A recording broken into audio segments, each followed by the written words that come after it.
So before we do get started talking about Foyth and Inigo Martínez, I firstly want to update you guys regarding Frenkie de Jong and Ronald Araujo. I think that many of you guys do know exactly what's going on with these two players already, but it's a huge deal because knowing that Frenkie de Jong and Ronald Araujo will not be going to the international break and play for their national teams, it's so good for FC Barcelona. So with these two players not going, Barcelona now do have many important players staying at the club throughout these next 2 weeks, which will be including Dembélé, Pedri, Araujo, and also Frenkie de Jong. These are four players who are fundamental towards Xavi Hernandez's Barcelona right now in this season, and we have been dying to see these four players come back to the squad and play together again. So again, it's a huge deal, and the only three players I would say that is going to international break that I think Barcelona need to be very aware of is going to be Gavi, Koundé, and Alejandro Balde. Three players who do play a lot. We need these players just as much as the four players that will be staying at Barcelona, and so hopefully nothing goes wrong regarding their fitness. Xavi Hernandez, I remember like a few days ago during that post-match conference when Barcelona won against Real Madrid, Xavi was saying, yes, we have had a great result against Real Madrid. We have won 2-1, but I just really hope my players do come back from international break and come back fully fit. And I also remember seeing him at that time saying that with a lot of doubt. Like he looked very stressed out because he knows that usually when people and players go to international break, it literally breaks clubs and teams because a lot of players do return injured. So let's hope none of that ends up happening because right now at this time of the season, we have to beat Real Madrid in the second leg. We want to continue to go on an unbeaten run in La Liga. So it's a blessing in disguise. And so as for Frenkie, it does say here that Frenkie de Jong is indeed going to be sitting out in the upcoming Netherlands games. It is just precautionary as much as anything, mainly because Barcelona knew that this player has played 1,994 minutes since Barcelona started playing after the World Cup, which is a lot of minutes, and it is a lot of games. And so the MRI tests have showed that Frenkie should be sitting out and he will be given a 2-week rest. As for Araujo, it does say here that as reported 2 nights ago, he did leave the game with a discomfort in his left thigh, which was just a simple muscle overload, and because of that, Araujo is going to be out for about 2 or 3 weeks. He won't be traveling to any Uruguay games, and he is expected to come back by the time the Clásico does arrive. Now, one thing to know here, the first match that Barcelona is going to be playing after we finish international break will be against Elche. Elche is the worst team in La Liga right now, so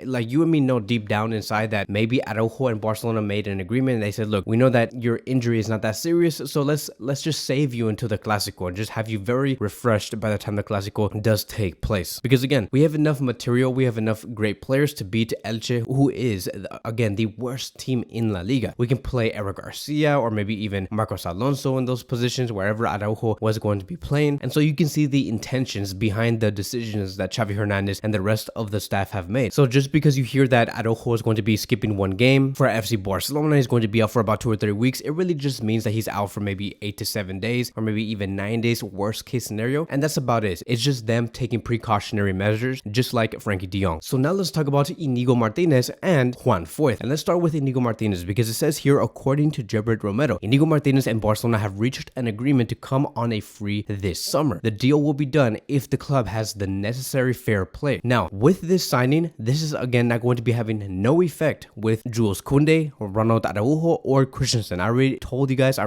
many times that these three players are untouchable. He will simply come in to act as a backup left-footed center back and play in the left center back position. It could affect Marcos Alonso, maybe, but as for Eric Garcia, I don't think so. This has been a name that many have been talking about, and they were saying that, Eric Garcia's position at Barcelona is in jeopardy. It seems like he's not going to be getting no more minutes because you have so many defenders coming in. I don't see that happening because if you really think about it and you put all of these players in their correct positions, we only have really 3 left center backs, which is Christensen, who is going to be taking 80% of the minutes for Barcelona, and then you're going to be having the other 20% of the minutes being shared between Marcos Alonso and Inigo Martínez. Alonso and Inigo Martínez are going to be competing for the same spot, which is good. It's healthy competition. And then if you go to the right center back position, you only have 3 players, which is Araujo, Koundé, and Eric Garcia. And keep in mind, if you have Araujo and Koundé playing in the right back position, switching back and forth, that does increase the chances of Garcia maybe seeing a center back spot. Another thing is, if you take Araujo out and he gets injured, like how we just saw Araujo get injured about 2 or 3 days ago, Eric Garcia immediately takes Araujo's position. So it's really not that bad if you really think about it. It's total healthy competition. That is the only thing I see from this defense, and I see a very much reinforced defense that Xavi does need. We have discussed many times times before, knowing the schedule for next season, we're going to be in so many competitions. Having depth like this will be a blessing. So no, it's not the end of Marcos Alonso. It's not the end of Eric Garcia. It is simply just Barcelona reinforcing their defense to its maximum, and everybody will get their fair share. As for Inigo Martínez, going back to this player, it's just there's no risk. He's going to be coming in for free. At Athletic Club, he earns around 5 million euros a season, but that's gross. Net, like profit, he gets around actually 3.7 million euros. So I'm assuming that once he joins FC Barcelona, they're probably going to offer him like a 2 million a year salary, which is really nothing to this club. And so now let's move on towards Juan Foyth. Coming off a good game, we can say that Juan Foyth is a great right back. He defended very well against Abde when Villarreal were facing Osasuna. I don't know if you guys have watched that game, but you know, it was a battle. It was a battle between Abde and Foyth, two players that have been linked to a Barcelona move. He has also finished that match with a total of 5 tackles, which was the most out of any player in that game. And so the hype at that time was real. We're like, okay, look, he's doing very well against Abde. No wonder Barcelona won him. But it does seem very unlikely that Barcelona will be bringing him in because of multiple factors. It says here, according to Tony Juan Martí, that Foyth to Barcelona is almost impossible. Even though the club rates him highly, they've been in contact, but they were very cold, meaning that it didn't seem like Villarreal wanted to negotiate with FC Barcelona. They're like, yeah, he's this amount, but you know, we don't really want to do any business with you. We're okay. And then another reason why it does seem almost impossible is because of the high fee and how the club is more in the market for a offensive right back. So it's basically Barcelona saying, hey, look, we're interested in this player. Can you give us a good deal? We're not looking to give you a lot for this right back because we mainly want to invest our huge funds into a big time offensive right back. But then Villarreal is like, you know, with Foyth, we're probably going to charge you around like 60 million euros. And Barcelona's like, no way. Like, we'll pay 60 million euros for a offensive right back, not for someone like Foyth. And that's the conversation that I do want to take this to, because look, this is the right approach. If Barcelona is going to be spending huge on it, on any right back, at least make that right back a very offensive one, because we already have two very defensive right backs, which is Koundé and Araujo. So Barcelona is looking for a right back that's very similar to like Dani Alves or someone like Trent, or, you know, I know that Davis does play on the left back position, but you know, someone like Davis who is very attacked focused. Now, unfortunately, the market is not that big. Like, there's not really a lot of options, and if there is, it's very expensive. And I don't know how far Barcelona can go, but ultimately it's going to come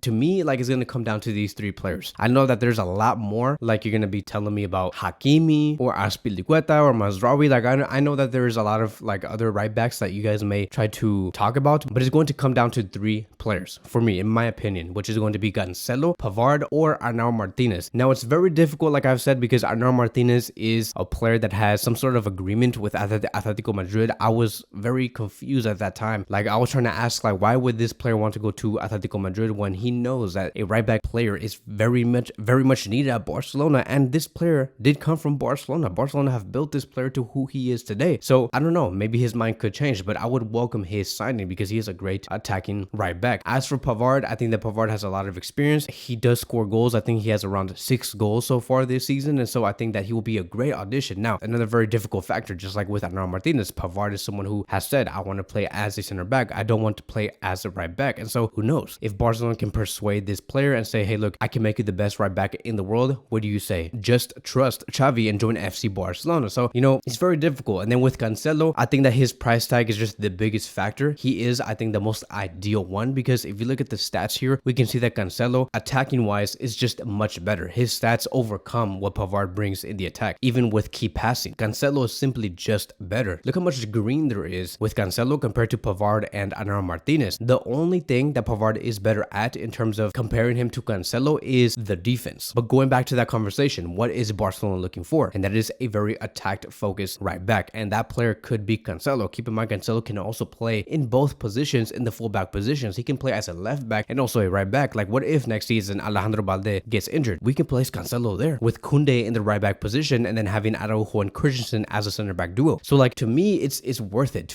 To me, it's worth paying around 60 million euros for Cancelo. So we'll see what Barcelona does. I think that we're not going to be getting no answer until at least July, because it is the most complicated one. So that is going to be wrapping up today's video. Thank you guys so much for watching. I will see you guys in the next one.